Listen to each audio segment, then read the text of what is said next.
Muito boa noite, shalom a todos, shalom a quem está aqui presente, ao vivo aqui nessa live, shalom a você que vai ouvir depois da live gravada, aqui no Instagram e também nas nossas outras mídias sociais. Para quem não me conhece, prazer, eu sou a Soraya Trino, você está no meu Instagram, em breve também essa live estará no meu canal do YouTube, canal Soraya Trino, Fluir e Transbordar. Bom, este é o mês denominado Setembro Amarelo, mês de conscientização e combate ao suicídio. Né? A gente tira todos os meses do ano, cada mês, para lembrar alguma data especial. Mês passado, agosto, foi o mês de combate à violência contra a mulher. Nesse mês de setembro, estamos conscientizando as pessoas a respeito do suicídio, a respeito das pessoas que estão lutando contra alguma depressão, alguma dor, algo de triste que esteja acontecendo em suas vidas e que esteja impelindo essas pessoas a desistirem de viver, a quererem tirar as suas próprias vidas. Então, por isso denominamos o mês de combate ao suicídio. E essa live é uma live denominada Live pela Vida, onde nós estaremos conversando com uma pessoa muito querida, muito especial e que tem uma experiência de vida maravilhosa e fantástica, que eu tenho certeza que vai edificar a vida de quem vai ouvir essa live nesse tempo que a pessoa for ouvir, seja de manhã, de tarde, de noite, o dia e a hora que você vai ouvir, eu não sei, mas eu sei que Deus vai falar ao teu coração. Então, antes de eu introduzir aqui o nosso convidado dessa noite, deixa eu falar um pouquinho a respeito dele.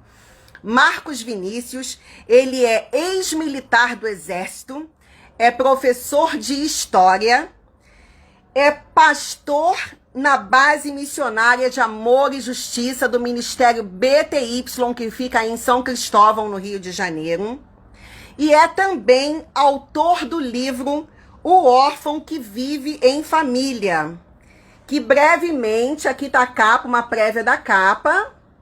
Espero que vocês estejam conseguindo ver, tá? Uma préviazinha da capa do livro, que brevemente essa live, esse livro, ele vai estar sendo lançado. Então, hoje aqui na nossa live é um pré-lançamento, tá? Vocês estão tendo o privilégio de ver aqui a capa do livro, onde o Marcos Vinícius relata de forma fantástica, incrível, todo o decorrer de história de vida dele, como Deus mudou a vida de um órfão, fazendo com que ele viva em família. Então, sem mais delongas, deixa eu convidar aqui o Marcos para que ele possa entrar, fazer as apresentações e nós começarmos a nossa live, o nosso bate-papo.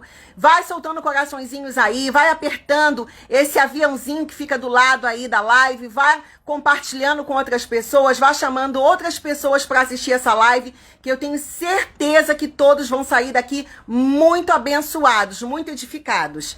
Então, deixa eu pegar aqui e convidar o Marcos. Cadê? Marcos. Vamos lá.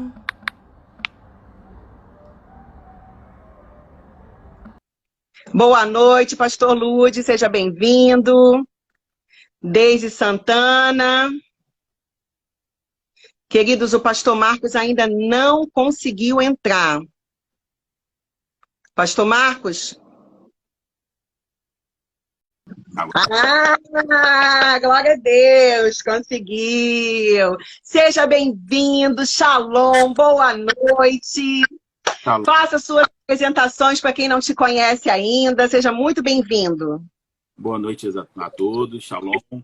Meu nome é Marcos, como a Soraya falou, eu costumo brincar Que maravilha, né? Então vamos descobrir essa história, por que Marcos Vinícius, da onde o Marcos Vinícius veio. Então, pastor, seja muito bem-vindo. Essa sala é sua, que Deus possa te usar muito, que as pessoas que vão ouvir, né, sejam tocadas, porque não tem coisa mais triste nesse mundo do que pessoas desistirem de viver por conta de coisas que acontecem em suas vidas. Às vezes a pessoa está passando por algum problema, por alguma dificuldade e fica se sentindo infeliz, fica achando que aquele mal que está acontecendo nunca vai acabar e por conta disso desiste de viver, quer tirar a sua própria vida, quando que, se não desistir, pode ser que a história mude, né? A história com certeza muda e essa pessoa tem uma vida completamente abençoada e diferente como foi a sua. Enquanto o pastor Marcos vai se ajeitando, para quem está ouvindo essa live, se você está passando por um problema, por uma dificuldade na sua vida, seja um diagnóstico de uma doença, seja um desemprego, seja uma dor na sua alma, uma depressão, uma angústia, uma síndrome do pânico, uma ansiedade, seja o que for, você não pode desistir de viver. Deus te deu um presente chamado vida. Desfrute ela e lute com todas as suas forças. E quando não restar forças em você, peça às pessoas que estão ao teu lado. Pastor Marcos, conectou? Então, eu tô sem Agora fone tá aqui. show. Vai, tá bom? Vai, tá bom, tá bom. Então, a minha história, como eu estava falando, ela começa quando eu tinha 9 meses e sou abandonado. E quando eu decidi escrever esse livro, algumas pessoas me perguntavam assim, isso é uma biografia? E eu digo que não é uma biografia, porque longe de mim ser o principal ator desse livro. O principal ator desse livro, sem dúvida, é Deus. Sem dúvida, foi a mão dele que esteve sobre a minha vida todos os momentos mais difíceis que eu passei. E eu sou apenas um coadjuvante dessa história. E quando eu falo sobre isso, nós conversamos outro dia e eu estava falando que eu entendo quando as pessoas ela sente esse desejo de querer tirar sua própria vida. Eu passei por uma situação como essa, né? Eu não vou falar muitas coisas porque está no livro, então as pessoas depois vão ler no livro. Isso, vamos dar spoiler não. Mas eu me lembro que depois de muita luta eu consegui sair da minha casa e não tinha uma perspectiva de como as coisas iam acontecer. Foi uma época da minha vida que eu senti muito medo. Foi uma época onde o medo ele realmente entrou no meu coração e eu não sabia como seria o dia seguinte. Eu fiquei na casa de um amigo meu e naquela primeira noite eu não consegui comer, eu não consegui dormir, eu não consegui beber água, não conseguia nem conversar. Embora naquela casa tinha pessoas tentando me ajudar, eu não conseguia ouvir o que as pessoas estavam falando porque a dor que estava no meu coração era muito grande. Aquela angústia, eu tentava dormir e sonhava que estava morando na rua, que não tinha uma perspectiva. E tudo isso fazia com que eu entrasse em desespero. E nesse momento de maior angústia, foi um momento onde eu fiz uma das orações mais sinceras com Deus. Eu disse assim, Deus, eu não tenho perspectiva nenhuma. E eu acho que as pessoas, quando chegam a esse limite de querer tirar a sua própria vida, é porque elas perderam toda a perspectiva. Elas não vê o futuro, ela não vê uma coisa, algo que vai ser boa no futuro. Parece que aquela sensação ela nunca vai acabar. Ela nunca vai se extinguir. E uma coisa que eu aprendi nesse processo é que nada dura para sempre. Nem as coisas boas e nem as coisas ruins. Sempre haverá um ciclo nas nossas vidas. O problema é que muitas vezes nós não resistimos a esse ciclo de sofrimento. Principalmente quando nós achamos que estamos sozinhos. Quando nós achamos que nada nem ninguém pode nos ajudar. E uma coisa que eu aprendi é que a vida é uma essência de Deus. E sendo essa a essência de Deus, quando você nega a sua própria vida, ou quando você quer tirar a sua própria vida, é como se você estivesse negando a essência de Deus, negando Deus na sua vida. E quando isso acontece, a intenção, a visão que eu tenho é como se você olhasse para o mundo caótico que você está vivendo e você fala assim, não existe nenhuma solução, nem mesmo Deus pode reverter essa solução. Esse é o maior engano que as pessoas têm ouvido dia após dia, que Deus não pode reverter a sua situação. Então eu estava naquele momento ali de angústia, e quando eu orei a Deus, eu não vou falar para você que foi instantâneo, mas aquela coisa foi amenizando no meu coração. Existe uma máxima que o mundo diz que o que não te destrói te deixa mais forte. Sim. Eu não diria assim, exatamente dessa forma, mas eu diria, as experiências que você tem com Deus te deixa mais forte.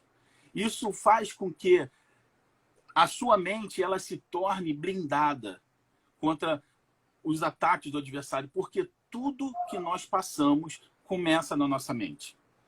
Tudo que acontece primeiro vem até a nossa mente, nós perdemos essa batalha na mente e isso se reflete no corpo. Mas quando Deus consegue, quando nós abrimos a porta para que Deus consiga mexer, trabalhar na nossa mente, então a coisa começa a funcionar. E é por isso que está escrito lá, né, em Paulo fala assim, que nós precisamos ter a mente de Cristo. E eu gostaria só de pegar um gancho nisso, porque eu acho que ninguém viveu uma angústia pior do que Jesus. Principalmente quando ele estava ali naquela reta final da vida dele. Tanto que ele soa suor de sangue. Então, ele passou por tudo isso. Ele também sentiu na carne essa aflição que muitas vezes eu e você já sentimos. Ele sabe exatamente como nós sentimos, mas ele venceu aquilo ali. A mente dele venceu aquele processo. E quando fala assim, que nós tenhamos a mente de Cristo, que significa que se nós tivermos essa mente de Cristo, nós também vamos vencer esse processo. E isso é fantástico. Foi isso que me deu força para continuar seguindo. Quando você pensou em suicídio e você falou que você teve um momento que você falou com Deus, o que foi que você falou com ele? Qual foi o trato que você fez com ele? O que foi que você pediu a ele? Na verdade, a minha primeira coisa que eu falei assim, Deus, eu não estou aguentando mais não. Tá difícil demais. O Senhor sabe o do meu coração e sabe que tá difícil demais. Mas eu quero fazer um propósito. Interessante que nessa época eu já namorava a Adriana. E quando eu saí de casa, foi num carnaval de 96, a Adriana fazia parte de uma igreja e, como a gente sabe, a maioria das igrejas fazem retiro de carnaval nessa época. Uhum. E calhou dela ir para esse retiro, até porque ela não sabia da situação, como realmente estava acontecendo, até porque eu sou muito calado e não era diferente na época. E ela foi. Ela era a única pessoa com quem eu poderia conversar. E aprove a Deus que nem ela estivesse ali. Então só sobrou uma pessoa, só sobrou Deus para eu conversar. Só ele poderia saber como eu estava me sentindo. E eu falei assim, Senhor, tá difícil demais. Eu não consigo comer, eu não consigo dormir, eu não consigo... Até para respirar parece que está difícil. Mas eu quero fazer um voto. Se o Senhor me ajudar, e se o Senhor me der a oportunidade de ter uma família, eu prometo que eu farei totalmente diferente de tudo que eu vivi até hoje. Eu prometo que eu vou cuidar da minha família da forma como eu não fui cuidado. Eu vou amar os meus filhos da forma como eu não fui amado. E é interessante quando a gente fala em amor, eu costumo dizer que, na minha concepção, vendo a minha esposa com os meus filhos, eu costumo dizer que o amor de mãe é o amor que mais se aproxima do amor de Deus. Mas eu não tive isso. Eu não tive esse amor. Eu me lembro quando eu tinha mais ou menos 11 anos, que é mais ou menos a idade que o meu filho tem hoje.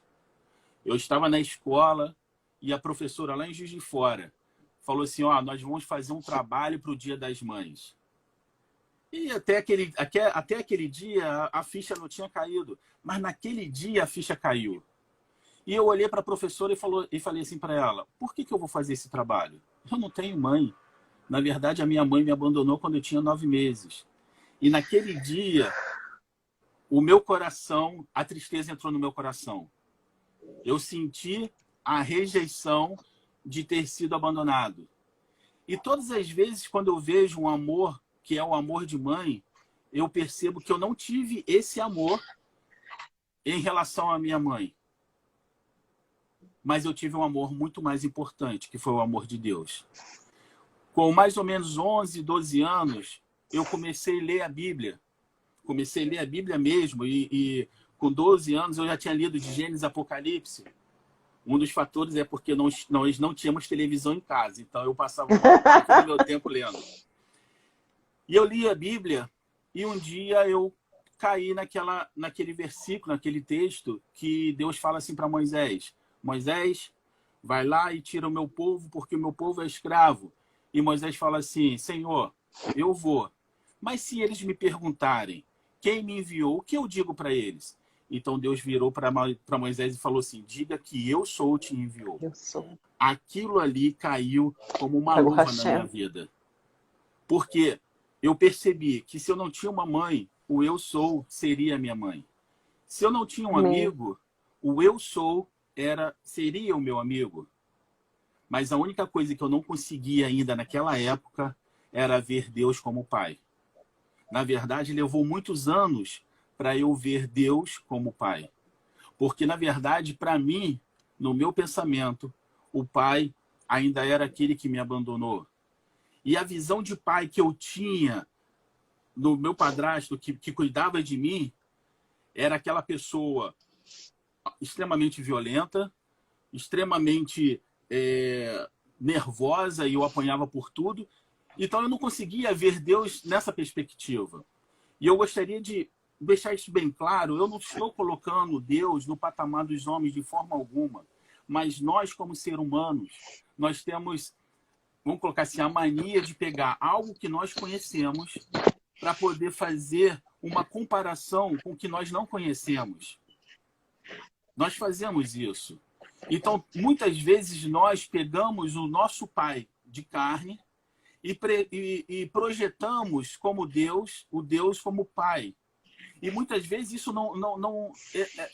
não casa, porque o pai que você conhece não pode ser esse pai, esse Deus, porque Deus, ele não vai te abandonar, ele não vai te tratar como um carrasco, ele não vai te dar uma surra de fio dobrado ao ponto das suas costas ficar toda rasgada. Ele não vai fazer isso.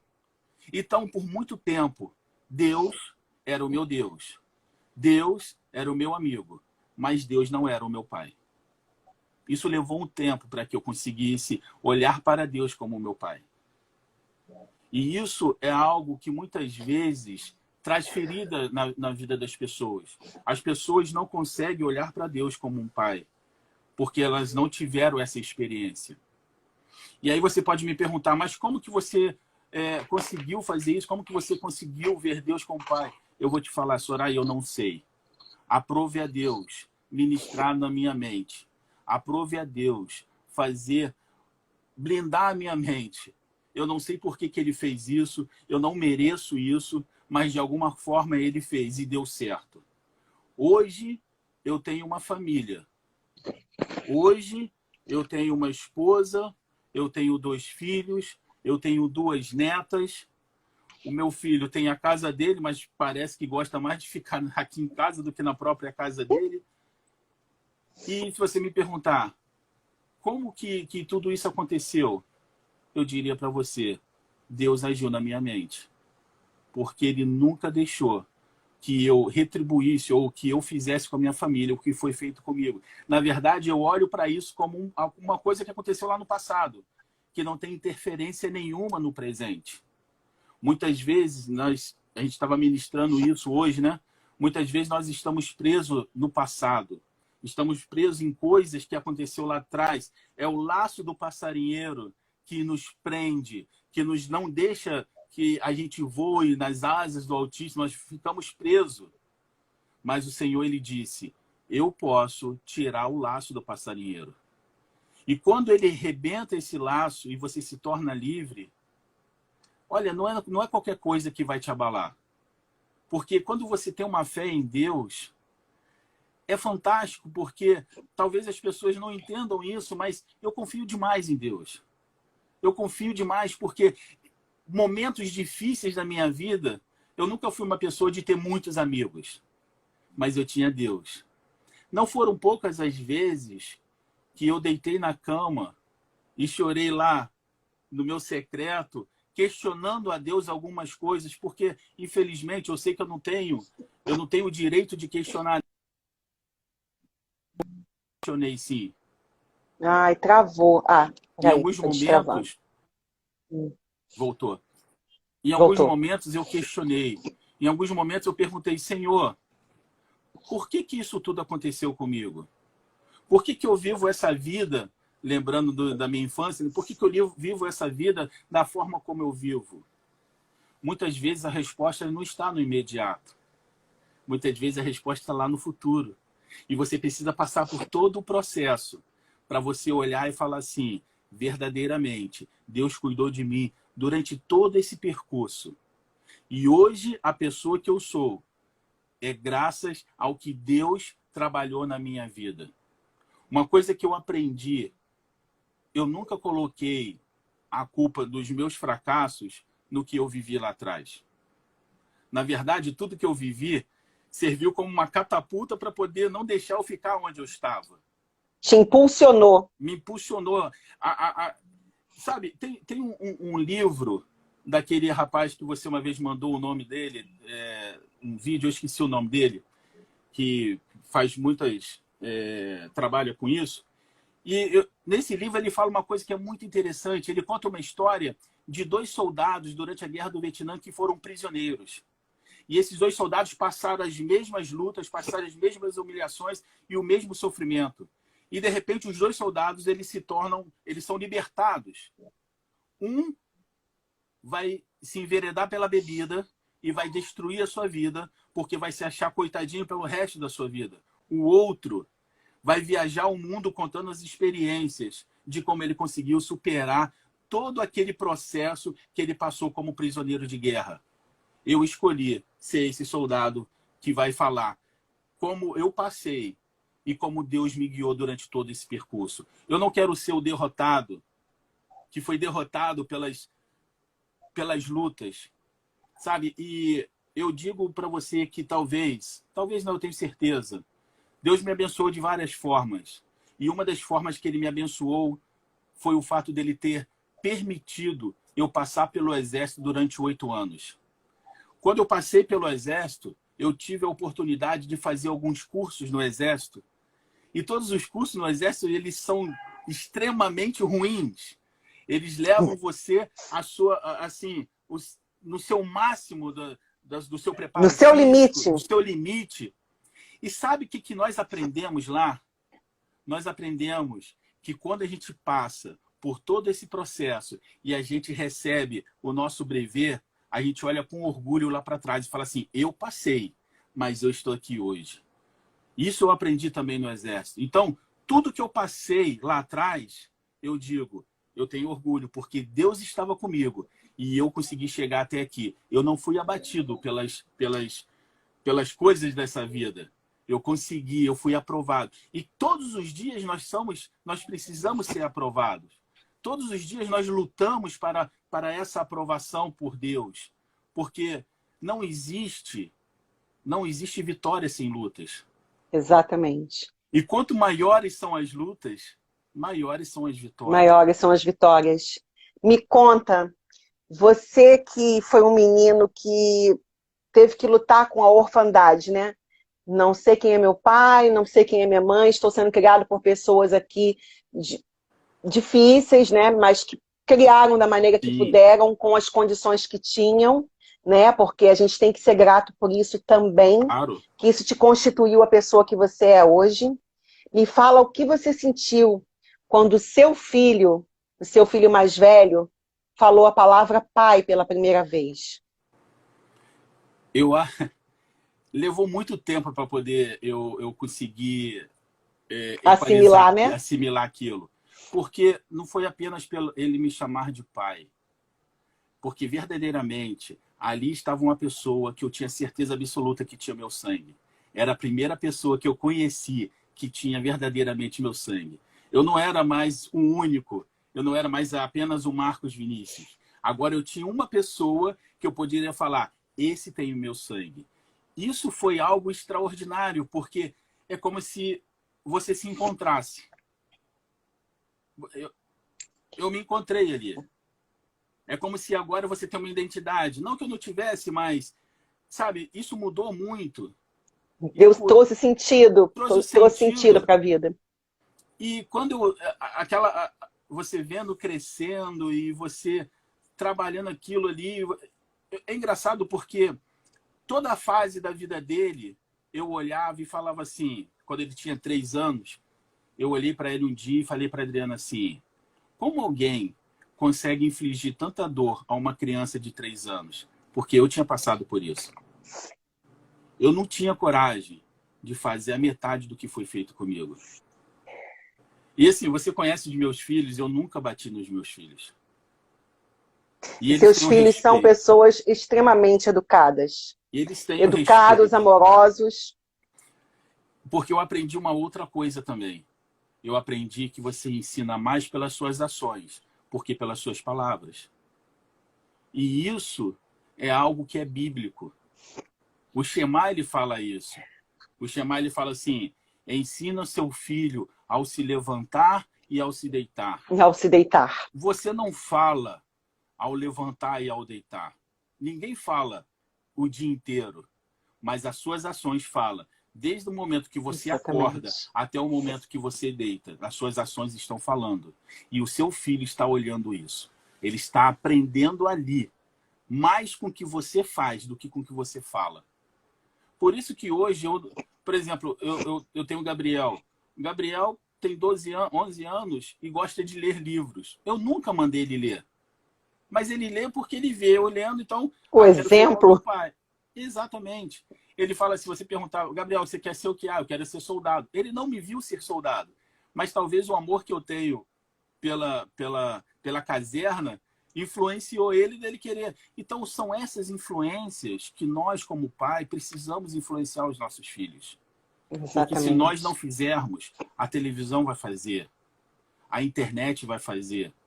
E eu vou te falar, não vai haver nenhuma influência positiva para o seu filho. A melhor influência para o seu filho é você. É a sua vida, é como você trata a sua família. Exatamente. E dentro de tudo isso que você falou aí, uma coisa me chamou muito a atenção. Muitas pessoas gostam de se vitimizar, de ficarem se sentindo coitadinhas, de ficarem, é só comigo, eu sou sofredor, a minha vida é terrível, o que fizeram comigo foi terrível. Mas tem uma frase que diz assim, não importa o que fizeram com você, e sim o que você vai fazer com o que fizeram a você. Então, dentro dessa perspectiva dessa frase, tem uma coisa que as pessoas às vezes carregam dentro de si, que acaba trazendo para a sua vida, né, para a sua própria existência, doenças físicas que são oriundas de mágoa, de raiva, de depressão, que a pessoa vai se afligindo ali, se sentindo coitada, se sentindo vítima, e ao invés dela liberar a sua vida, liberar o seu coração, e você teria todos os motivos do mundo para ter raiva da sua mãe que te abandonou, do seu pai, mas você é uma pessoa que, quem convive contigo, quem convive de perto com a sua família, quem vê você não só na frente ali do púlpito ministrando, mas quem está, como eu, tem a oportunidade de lidar com a sua família, né, no que eu chamaria de bastidores, sei que é a mesma coisa que está ali na frente, é o mesmo em qualquer situação, em qualquer lugar. Porque eu vejo que uma coisa foi fundamental na sua vida. E hoje você falou sobre essa coisa e eu queria que você deixasse também, nesse momento aqui nessa live para as pessoas, a importância de perdoar. Fala um pouquinho sobre a liberação do perdão na vida dessas pessoas e como isso fez bem para você e como isso te fez crescer na presença de Deus. Então, eu até falei sobre isso hoje, né, na pregação. E acredito que tem pessoas que estão aqui que não ouviram, então eu vou Sartre, repetir. isso aí. Quando eu estava escrevendo, eu acho que eu estava na metade do livro, escrevendo aquilo ali, Deus ministrou no meu coração que eu não havia verbalizado o perdão para a Virgínia, que é a minha madrasta que está no livro. Embora eu já tivesse perdoado, embora eu já não tivesse mágoa, Deus conhece meu coração, sabe disso, mas Deus falou assim, perdoar no secreto não é perdoar. Perdoar onde só você sabe que perdoou, não, você tem que verbalizar. Da mesma forma como eu verbalizei, haja luz e houve luz, você tem que verbalizar. Amém. Então eu falei assim, então eu preciso verdadeiramente entrar em contato com ela e pedir e falar que perdoo. Só que isso também gerou um outro questionamento no meu coração. Porque como que uma pessoa que não fala, não se fala há anos, de repente eu ligo e falo assim, ah, eu tô te ligando para te perdoar. Pode parecer meio soberbo, né? Meio...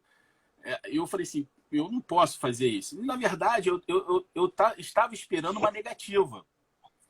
Meu coração já estava pronto para receber assim, do tipo, ah, eu não quero o seu perdão, não sei o quê, alguma coisa dessa natureza. E aí eu perguntei ao Senhor, como é que eu faço? E aí ele ministrou no meu coração, você vai ligar e você vai pedir perdão. Eu falei assim, tá bom, então vou fazer isso. Liguei, oi Virgínia, tudo bem? Como é que vai e tal? Na verdade, eu estou te ligando porque eu queria te pedir perdão por tudo que eu tenha feito no momento, na época que eu morava com vocês, e quero pedir perdão. Naquele dia, a coisa foi extraordinária, porque ela virou para mim e falou assim, eu não tenho o que te perdoar, na verdade, eu tenho que te pedir perdão. E eu quero falar uma coisa para você, eu estou num quadro de depressão, e já há algum tempo eu venho orando ao Senhor para Ele que me dá essa oportunidade de conversar com você. E você ligar para mim e dizer que me perdoa, isso é um bálsamo na minha vida, foi o que ela falou. E eu não esperava, sinceramente, eu não esperava. E aí nós tivemos a oportunidade de conversar, ela me pediu perdão, eu falei assim, em nome do Senhor Jesus, eu te perdoo por tudo, eu não guardo mágoa nenhuma. E, enfim, aquilo ali quebrou o laço do passarinheiro, tanto em mim Amém. como nela. Porque às vezes a gente acha que o tempo vai curar feridas. Mentira, o tempo não vai curar feridas nenhuma. Se você não for lá e mexer e trabalhar naquilo ali, não vai curar, ele vai ficar guardado. Só que você deve saber muito bem disso, existem muitos gatilhos mentais. E aí aquilo fica guardadinho lá. De repente um gatilho vai e aciona aquilo ali, e aí você está sofrendo de novo. E aí você sofre de novo. Por quê? Porque aquilo ali não foi curado na sua vida. Ou você não pediu perdão, ou você não perdoou. E eu vou te falar, tanto pedir perdão como perdoar, se você não fizer, é pecado das duas formas. Ah, mas eu sofri tudo isso, eu tenho que perdoar? Sim. Jesus fala, perdoe. Se você perdoa para você ser livre. Para você, exatamente. Então, eu até disse hoje, isso não é um estudo, eu não peguei dados nenhum, mas eu penso que 80% das pessoas que hoje estão em depressão são feridas que não foram tratadas, que foram deixando debaixo do pano, que foi seguindo a vida, que foi fazendo, e aquilo ali nunca foi curado. E aí, de repente, você conversa com aquela pessoa, sem querer, você fala uma palavra que aciona aquele gatilho e a pessoa desmonta. Por que ela Exatamente. desmonta? Porque ela não foi tratada, ela não foi curada. Está recalcado no inconsciente da pessoa. E isso machuca. E o interessante é que esses gatilhos, eles podem ser de várias formas, né? Pode ser o ouvir, pode ser cheiro, pode ser som. Por exemplo, eu tenho talvez um gatilho que me remete a coisas ruins. Por exemplo, o cheiro de grama cortada me remete a trabalho, porque a gente trabalhava demais no lugar onde eu morava. Então, aquele cheiro de grama cortada, que muitas pessoas gostam, eu detesto aquele cheiro, porque me remete a uma época muito triste da minha vida. Então, são gatilhos que vão sendo acionados. Mas eu não tenho como pedir perdão para a grama, enfim, né? Mas isso que eu só estou dando um exemplo porque existe sim gatilhos que muitas vezes são acionados porque nós não liberamos perdão ou porque nós não perdoamos. Eu diria que tanto perdoar como liberar perdão são difíceis. Tanto um como o outro. Porque tanto um como o outro estão mexendo com o nosso orgulho. Exatamente. Quando eu peço perdão, eu estou passando por cima do meu orgulho. Quando eu libero perdão, é como se eu falasse assim, deixa essa pessoa sofrer. Eu não vou perdoar não para ela ficar sofrendo. É o nosso orgulho também. Então a primeira coisa que você precisa vencer na sua vida é o seu próprio orgulho. É vencer na sua própria mente para você perdoar ou liberar perdão para o seu irmão. E quando você fizer isso, independente se a pessoa aceita ou não, mas se você fizer de coração, você é livre. você está liberto daquela prisão. Exatamente. E não tem posição melhor no mundo do que essa, de se sentir livre, você Nossa. não carregar nenhum peso. E hoje eu vejo, você tem a sua família, você tem filhos, você tem 2 netas lindas, e você, junto com a sua esposa, trabalha numa base missionária, onde vocês também desempenham um papel de pai e de mãe, de várias jovens, de várias meninas e meninos que são pessoas em situação de extrema vulnerabilidade. Fala um pouquinho desse trabalho. Esse trabalho, o trabalho que nós fazemos hoje, é um trabalho que já acontecia na base de Amor e Justiça.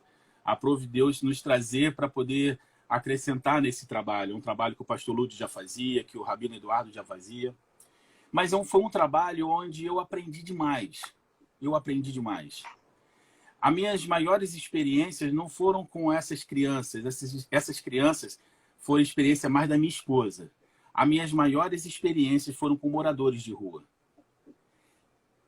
Eu sempre gostei de ouvir as pessoas. Acho que é um dom, sei lá. E uma certa vez, eu conversando com um desses moradores, eu sentei perto de um e falei para ele: Silas, me conta a sua história.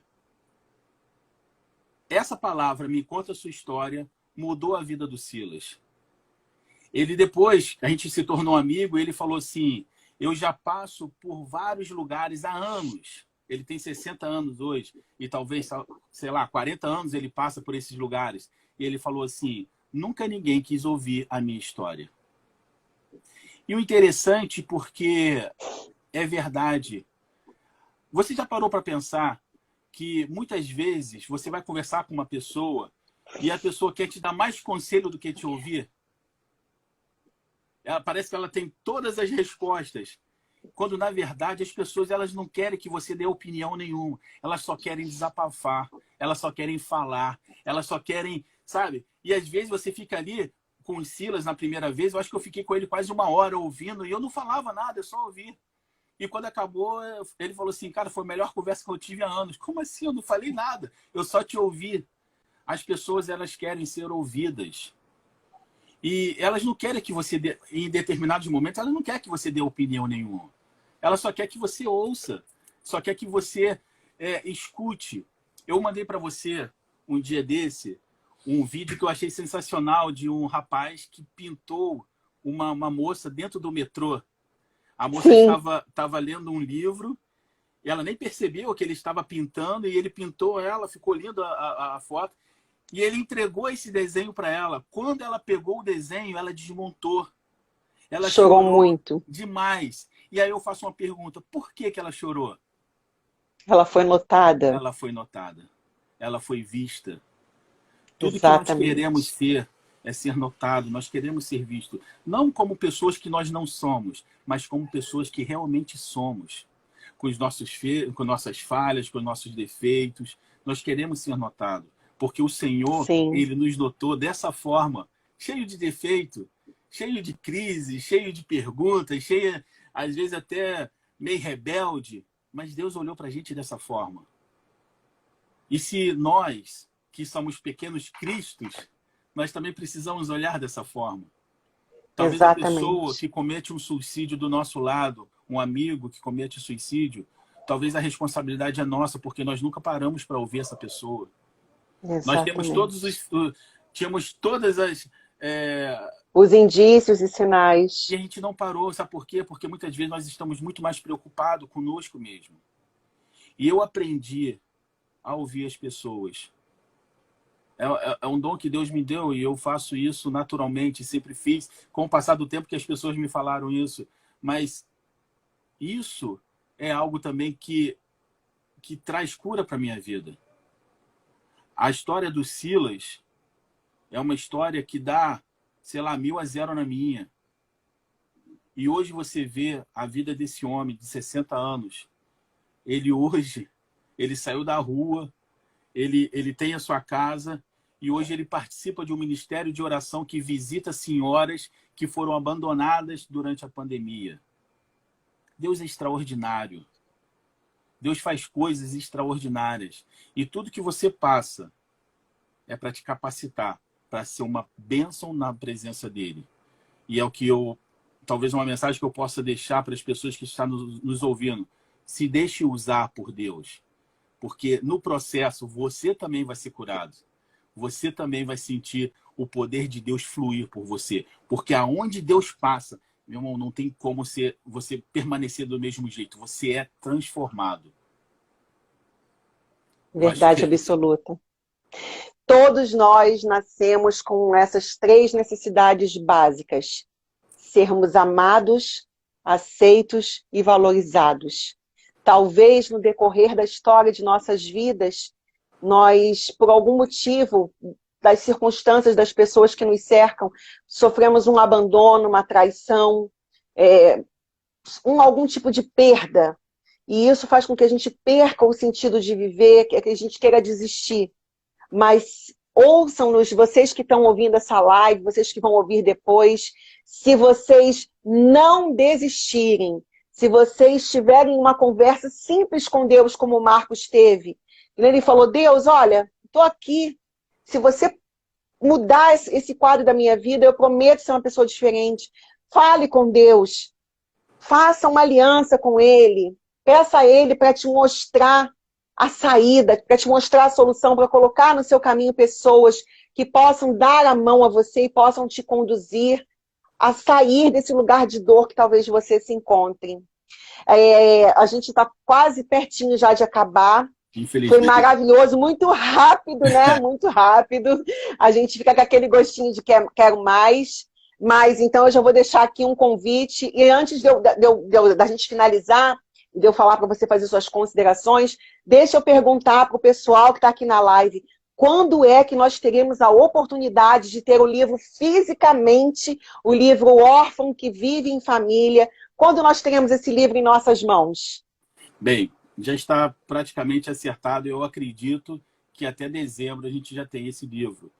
Então, assim, é um livro que, se Deus quiser, vai poder ajudar muitas pessoas. E também traz um sentido para mim, para minha vida. Porque escrever esse livro e saber que o que eu passei pode ajudar pessoas, isso também traz um sentido por tudo que eu passei. E eu aceito isso, glória a Deus. Se for para transformar pessoas, trazer uma perspectiva para as pessoas, eu fico feliz. Então eu acho que em dezembro a gente já vai estar aí lançando para... Coisa boa! Estou ansiosa para poder ler o livro. Várias pessoas já me chamaram no direct, já me perguntaram quando vai ter o livro, quando vai começar a venda. Eu estarei divulgando aqui no meu Instagram. E esse livro, olha, gente, eu tive a oportunidade de dar uma olhada na matriz. E eu confesso que eu tive que usar isso aqui, ó, a caixa de lenço, porque foi impossível não chorar. Teve vários momentos que, quando eu estava dando uma olhada no início do livro, eu falei... Meu Deus, como foi que fizeram isso com essa criança? E agora eu olho para essa criança, que é esse homem que está aqui na minha frente, esse homem que foi um militar, que é um professor de história, que é um autor de livro, que é pai, que é avô, que é ministro, né, da palavra do Senhor, que é um homem honrado, é um homem temente a Deus, que anda em aliança com o nosso ministério, com o pastor Ludwig, que caminha firme com sua esposa. E eu vejo, meu Deus, como o Senhor é bom, como o Senhor reverteu. Deus é um Deus de reversão. Amém. Reverteu todo aquele quadro de dor e trouxe uma pessoa maravilhosa que impactou a vida de vários homens dentro do projeto Segunda Viva. O Silas é a prova grandiosa disso, né, da transformação que Deus faz. E para a gente poder terminar essa live de forma maravilhosa, mostrando que realmente Deus faz o órfão habitar em família, eu quero convidar a sua família para poder vir aqui para a live para a gente se despedir. Deixa eu ver se eu consigo fazer o convite aqui para a Adriana, para poder ela e o Gabrielzinho aparecerem aqui. Deixa eu ver se eu consigo. Adriana, vê se você recebeu aí o convite. Deixa eu ver aqui, enquanto isso, se tem alguma pergunta. A live vai ficar salva sim, Aline. Pede para ele levar no botão de mais. Acho que já a professora Valdilene pediu. E eu acho que depois resolveu, a Adriana entrou! Olha aí, gente, a prova viva de que Deus faz o órfão habitar em família. Olha que esposa linda que o pastor Marcos tem, que é ajudadora fiel, auxiliadora fiel, idônea, que está ao lado dele no ministério, ao lado dele na vida. Cadê o Gabriel? Tá lá dentro, tá todo Não suave. Não quer aparecer, não? Não, Tava brincando. Adriana, boa noite, seja bem-vinda. Deixa uma palavra também, fala um pouquinho aí como é que é conviver com esse homem, com esse marido, com esse servo de Deus aí abençoado. Ah, Soraya, palavras a gente sempre fica até envergonhado, né? Porque falar do próprio marido, assim, né? Mas realmente é um homem de Deus. Quando a minha filha até comentou ali que quando a gente conheceu, ele era só um menino, né? E realmente, desde a época que a gente se conheceu, ele tinha 17 anos, eu tinha 14 anos. E desde essa época, todas as pessoas que conheceram ele, tem muita gente aqui na live, pode dizer que ele sempre teve esse mesmo padrão, como ele diz, de hoje, né? Um rapaz que já era calado, observador, muito respeitador. Todas as pessoas que conheciam amavam muito ele. E todo mundo sempre viu nele um homem de Deus, porque a gente nunca viu o Marcos reclamar, nunca viu como ele contou aí no início. Parece que ele era uma namorada bem daquelas que não ligava muito para nada, né? Porque fui viajar e deixei ele sozinho. Mas eu duvido que você não estava lá orando por ele. Estava lá lá orando muito, intercedendo muito por ele. Ele não compartilhava, sempre guardou sempre para ele as coisas, sempre foi muito reservado, como você conhece até hoje, né? Uma pessoa reservada, de poucas palavras, mas que sempre demonstrou muito Deus. Sempre via muito Deus na vida dele.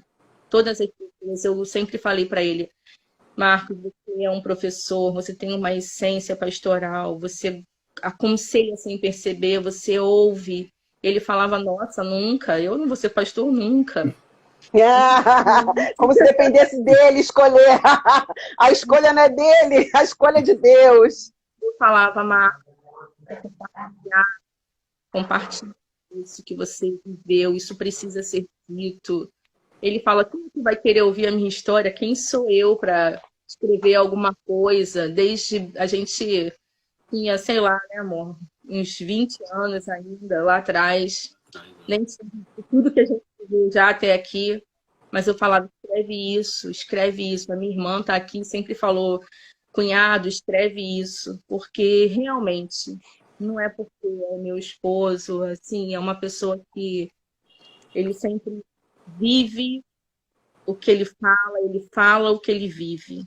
Amém. Uma pessoa com uma palavra só, que tem favor de parecer o que ele não é.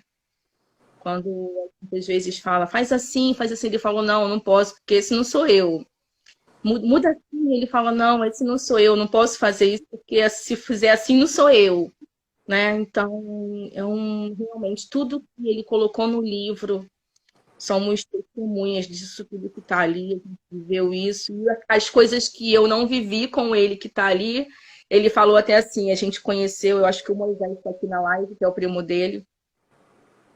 Ele resolveu de verdade escrever. A primeira vez que ele pregou lá na BTY sobre a vida dele, né, que ele teve liberdade, que ele se sentiu apto a falar sobre isso, foi porque eu conheci a família dele lá de Minas. Né? Eu já conhecia aqui os irmãos, as irmãs dele, porque a gente não falou muito sobre isso, mas ele conheceu o pai dele, né? E a gente teve uma convivência muito boa depois de alguns anos, mas a família dele, a parte, assim, vamos dizer, dolorida da história, né? As pessoas que viram essa dor, porque, como você disse, eu já estava aqui também, tive que ali passar uma coisinha no rosto, porque eu estava com os olhos pintados já, porque eu sempre choro mesmo, mas... É impossível não chorar. Mas porque é verdade, Soraya, é verdadeiro, Sim. sabe? E eu conheci a família dele lá em Minas, e aí ele falou assim, agora que você ouviu de outras pessoas que não sou eu, agora eu posso falar. Porque aquelas pessoas realmente contaram aquilo que ele viveu, que ele falava. Não era de falar também muito, não. Nunca foi de Uhum. fazer mimimi com as coisas, nunca foi de fazer de coitadinho, mas algumas vezes que eu ficava meio que catucando, porque percebia um olhar ou um gesto diferente, ele soltava um pouquinho da história, mas nunca contava muito. Porque ele sempre fala assim, eu não gosto de me tornar coitadinho de lugar nenhum. Não tô aqui para ficar contando uma história triste, para ninguém ficar com peninha de mim. Aí, quando nós conhecemos lá a família do Moisés, que fala lá no livro, né, dessas pessoas que são muito maravilhosas realmente, que viram, que viveram essa parte, né, da infância dele, da adolescência. Aí ele falou, agora que você ouviu, você sabe que é verdade. Eu falei, mas eu Agora nunca eu te duvidei. conto. Adriana, já são quantos anos de casados? 5 anos. A gente está junto, né? E casados, a gente tem 23 anos de casado. 25 anos, então, de vida em comum entre namoro, noivado, casamento. 2 lindos filhos. São 2 lindos, netas lindas. são jovens. Vocês olham para esse casal aí super jovem, gatíssimos os dois. E um casal bonito, né? Os dois bonitos que combinam. E 2 netas lindas, né? E Deus, ele é um Deus de reversão, um Deus maravilhoso. E a Adriana, a gente está aqui, né? Fechando com chave de ouro essa noite. E eu já vou estender a ela um convite para que possamos em breve fazer uma live também, para que a Adriana possa falar um pouco do trabalho que ela tem tido junto às meninas, porque bem como o pastor Marcos falou, a Adriana desenvolve um trabalho de um papel de mãe junto às meninas ali da comunidade. Então são muitas meninas com gravidez precoce, com N problemas emocionais, problemas de violência sexual, meninas que são abusadas, meninas que são abandonadas, meninas que estavam sem um propósito, sem uma direção na vida e hoje contam com o amor, né, com o trabalho desse casal que trabalha ali na base de Amor e de Justiça, na rua São Luís Gonzaga, número 1115, no Ministério BTY. E em breve nós estaremos aqui novamente também fazendo a divulgação do livro. Hoje é tipo um pré-lançamento nessa live, uma live que a gente fala de vida, onde a gente fala que é importante continuar, não desistir. Já temos 1 hora de live, vamos ter que terminar para a gente não perder. Então eu quero muito agradecer, pastor Marcos, agradecer a você, Adriana, que Deus Amém. continue abençoando, sustentando, fortalecendo e edificando a vida ministerial, familiar, em todas as áreas, que Deus seja abundante com vocês, viu? E vocês que ouviram essa live, guardem no coração, compartilhem com outras pessoas. Deus é um Deus de reversão. Basta que você não desista de viver, que você confie sua vida a Deus, que Ele certamente vai mudar a sua história. E também vou deixar depois essa live, gente, salva no meu canal do YouTube, canal Soraya Trino, Fluir e Transbordar. Quem ainda não é inscrito no canal, passa lá, se inscreva. É um canal que tem mensagens de fé, tem mensagens de esperança. Então, você pode, através do canal, também estar divulgando essa live. Entrem também no Instagram do Pastor Marcos, que é @Delta Vinícius. Vinícius. Não tem underline não, né? Delta Vinícius direto. Acho que é isso mesmo. Delta Vinícius. Então, gente, eu vou deixar aqui nos comentários embaixo do vídeo, né? Embaixo daqui da live. Entrem no Instagram dele, passem a segui-lo. Tem a Adriana também, sigam ela no Instagram dela. O teu é Drica Primo, não é isso? Sigam então a Adriana, sigam o pastor Marcos, entrem no site do Ministério BTY, www.ministeriobty.com.br, assistam lá a mensagem de hoje, que foi uma mensagem muito edificante sobre perdão, foi ministrada pelo pastor Marcos, com louvor ministrado pelo pastor Ludwig Goulart. Então, olha, nós somos uma família, nós somos pessoas que se interessam por ouvir e por abraçar a história de outras pessoas. Então, que Deus abençoe vocês. Pastor, suas considerações para a gente poder encerrar. Amém. Eu queria agradecer pela oportunidade de estar fazendo essa live aqui com vocês. E queria pedir ao Senhor que possa estar abençoando o coração de cada pessoa que está assistindo e que vão assistir, e que o Senhor possa ministrar no coração de cada um, porque Deus é vida e Ele quer transformar a sua vida em algo maravilhoso que Ele já tem preparado para cada um de vocês. Amém? Amém. Adriana? Amém. Também pedir que o Senhor esteja fortificando cada um, né? Fortalecendo, porque realmente a caminhada, todos os dias, nós passamos por muitas lutas, mas o Senhor é conosco. Quando a gente clama, né? A palavra de Deus diz: clama a mim e responder-te-ei. Então, aquele que pode realmente nos socorrer. Essa semana a gente teve uma pessoa falando: ai, mas eu estava tão desesperada, e eu falei, tia, Deus me socorre. Eu falei, é exatamente assim. Deus me socorre e Ele vai te socorrer. Ele é nosso socorro, refúgio, né? Fortaleza. Só Ele mesmo. E é através disso tudo, é Ele, né? Que a gente está de pé aqui hoje para honra e glória do Senhor. Amém. Então, olha, para todos vocês que assistiram até agora, o nosso muito obrigada de todo o coração. Olha o Gabriel lá, gente. Fala oi, Gabriel. Gabriel também tem um canal de histórias bíblicas fantásticos no YouTube, né? É o Detetive da Bíblia, não é isso? Então, depois eu vou deixar também aqui embaixo, nos cards, aqui nas considerações do vídeo, vou deixar também o endereço do canal do Gabriel para quem quiser brincar, fazer ali um quiz ali de respostas bíblicas para vocês participarem. Gabriel é um jovem, né? É um pré-adolescente, uma pessoa muito inteligente e que está sempre do lado dos pais, né? Tá absorvendo da melhor fonte.